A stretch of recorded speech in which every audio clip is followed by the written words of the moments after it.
Okay, hello everyone. So let's come back from the break to introduce our final speaker today. So Professor Kenneth J. Yin teaches languages and linguistics at the City University of New York. He specializes in the literature and folklore of the Dungans, the Sinophone Muslims of Central Asia. In addition, he researches the literature and folklore of the Udege, a Tungusic people of the Russian Far East.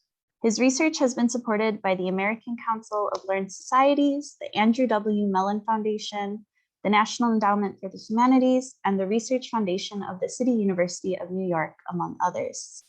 His recent publication, Dungan Folktales and Legends, was published by Peter Lang in 2021. And the title of his presentation today is Dungan Literature and Folklore, Recent and Ongoing Scholarly Book Projects. Thank you for the introduction, Catherine. I'm going to try to share my screen now.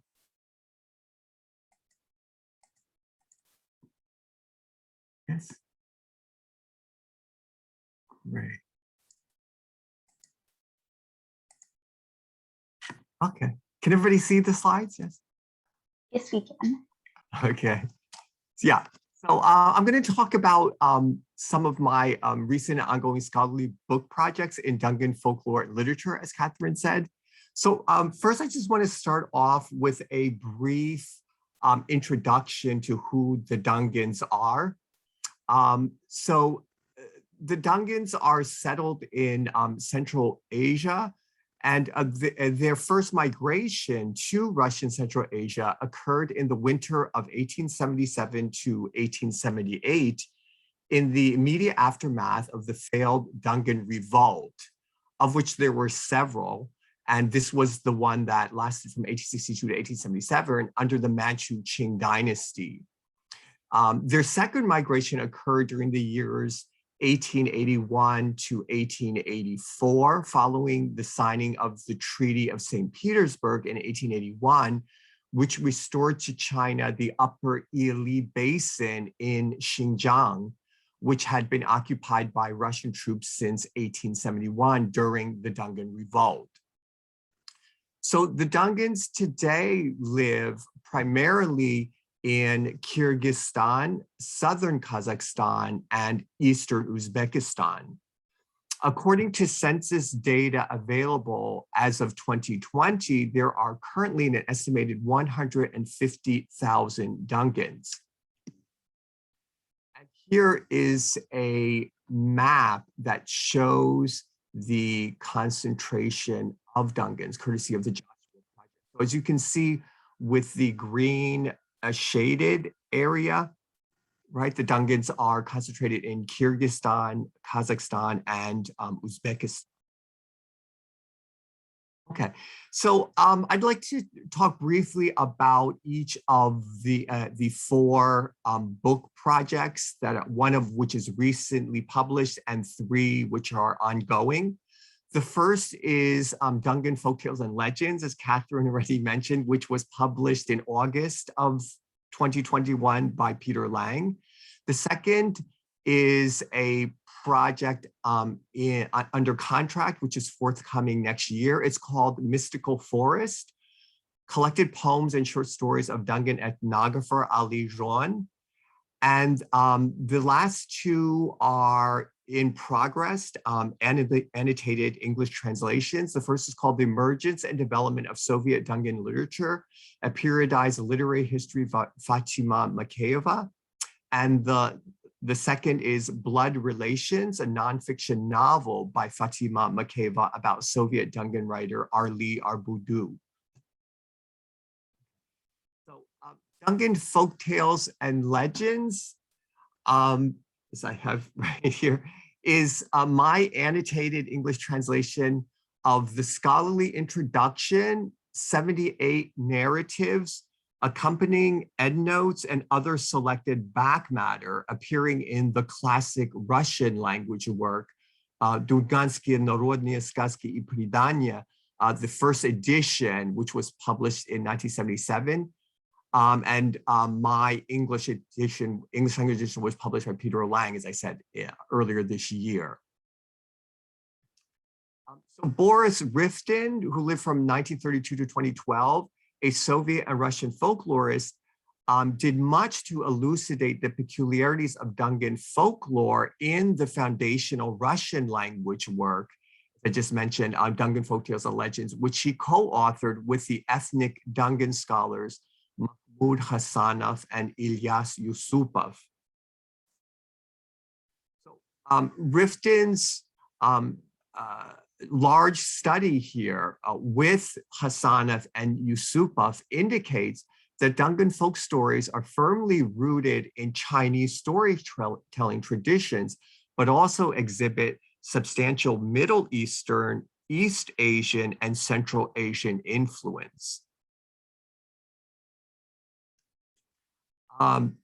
So the narratives are classified both in the original Russian edition as well as in my English translation according to the Arne-Thompson classification, which is the traditional classification of folk narratives according to themes and motifs.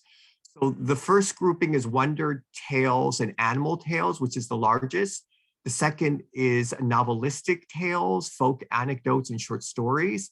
And the third is legends, historical tales, and narratives in the Skaz tradition.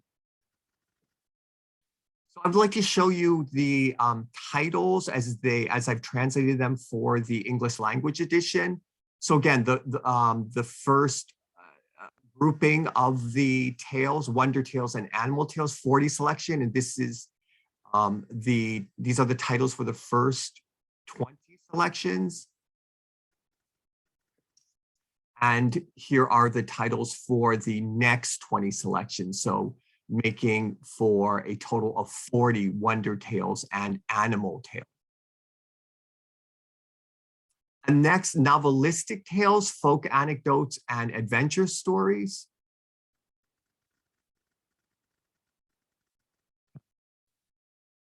And finally, legends, historical tales, and narratives.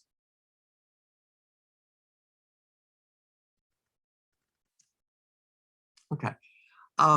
So my second project, which is under contract and due for release next year, as I mentioned, is called Mystical Forest. And it's collected poems and short stories of Dungan ethnographer Ali Jaune. And this is scheduled for release in the summer of next year. So Ali Jaune, who was born in 1951, is the leading ethnographer of the Dungans, and he has published 2 collections of original Russian language poetry, one in 2011 titled Tiny Les, or Mystical Forest, and the other in 2021 titled Maya Osien, or My Autumn. And these were both published at the initiative of his colleagues and friends in to mark his 60th and 70th birthdays, respectively. And he has also written several short stories in Russian, 4 of which I have also have translated for the collection. So in terms of the thematic groupings of the collective poems, I've come up with 9. And these are poems of rumination, autobiographical poems, poems of family, poems of romantic love, poems of friendship, poems of nostalgia, poems of melancholy, poems of nationalistic character, and those of religious character. And these poems total 103 and were written over a span of more than 50 years, from 1969 until early this year, 2021. So Ali Jaune began writing them when he was only 18 and has continued to compose these. The 4 short stories that I have compiled and have translated for the collection are called The Bicycle, Tales of Grandmother Mayan, Last Song, and Bitter Root. And they are also quite impressive and really speak to his really just wonderful writing ability, poetry as well as prose. Okay, so the first of the 2 projects in progress is the emergence and development of Soviet Dungan literature. So this entails, as I mentioned, an annotated English translation of Fatima Makheyeva's authoritative monograph on the topic titled "Становление и развитие Dunganской советской литературы," which was published in Frunze by Izdательство Kyrgyzstan in 1984. And I'll be supplementing that somewhat to bring that up to 1991 until the collapse of the Soviet Union. But this is really the definitive volume on Soviet Dungan literature, which has been written, and it's been written in Russian. So Makheyeva, the daughter of Soviet Dungan poet Hussein Makheyev, holds the distinction of being the first female Dungan candidate of philological sciences. And in her monograph, the history of Soviet Dungan literature is divided into 3 major periods. The first is the emergence of Soviet Dungan literature immediately following the October Revolution of 1917. Next, the works of the pioneers of Soviet Dungan literature. And finally, the work of later Soviet writers. So in terms of the emergence of Soviet Dungan literature, as with all Soviet writers of ethnic minority groups that were newly acquiring a writing system for their minor language, Dungan writers were required to create a national literature that complied with the demands of socialist realism, the official aesthetic ideology of the Soviet Union. So that's what really marks the writings from this particular period. So the creation of a phonetic writing system for the Dungan language paved the way for the establishment of Dungan ethnic schools and a Dungan language press, and subsequently for the emergence of Soviet Dungan written literature. This stage features the works of several Dungan writers who did not become professional writers, but nonetheless made a distinct contribution to the development of Soviet Dungan literature. And these writers include Karim Mayev, Yusuf Yanshansin, Yusuf Tsunvaza, Ismail Magui, and Abdullah Matsunov. These authors were primarily poets who published their works in the newly established Dungan language newspaper, Dun Hoshir, or Spark of the East. The second period in Soviet Dungan literature features poets as well as prose writers. So the 2 major poets here are Yasser Shavaza, the best known poet, and then Hussein Makheyev. And the best known prose writers are Arli Arbudu and Mahmoud Hassanov. Finally, in terms of the works of later Soviet writers, the creation of Dungan ethnic schools and adoption of the Cyrillic alphabet in 1953 marks this last phase. And again, we see both prose writers as well as poets in this particular period. So the featured prose writer is Muhammed Imazov, and the featured poets from this later Soviet period are Ishar Shisir, Hechir Liva Hajieva, the first Dungan female poet, and another Dungan female poet, Amina Savaza. And all of these individuals are in fact still writing now in the post-Soviet period, but they began their careers during the late Soviet period. And finally, my fourth project, which is one that is in progress, is called Blood Relations, a nonfiction novel by Fatima Makeva about Soviet Dungan writer Arli Arbudu. And this, again, is an annotated English translation of Makeyeva's Radnia Pokrovi, which was published in Bishkek by the publishing house Mukai in 2016. So Arli Arbudu, who lived from 1917 to 1986, was the most celebrated prose writer of the Dungans.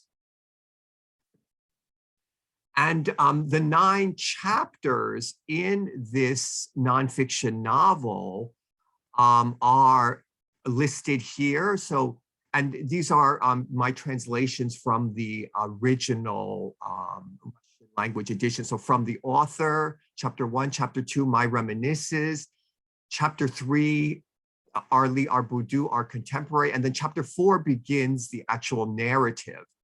Father, chapter 5, A Time to Grow, chapter 6, The War, chapter 7, Back to the Homestead. And then chapter 8 and chapter 9 are more commentaries and analyses by Makeyeva. So chapter 8 is titled Arli Arbudu, the writer, and chapter 9, the public figure. And the references that I have used in my presentation today are a Svetlana Rimsky-Korsakov-Dyer. And yes, she is in fact a great granddaughter of the Russian composer. She's a very interesting family history, and myself. And finally, if you would like to contact me for further information after today's presentation, please feel free to email me at kyin@legcc.cuny.edu, or please visit my personal academic website at kjy.georgetown.domains. Thank you all so very much.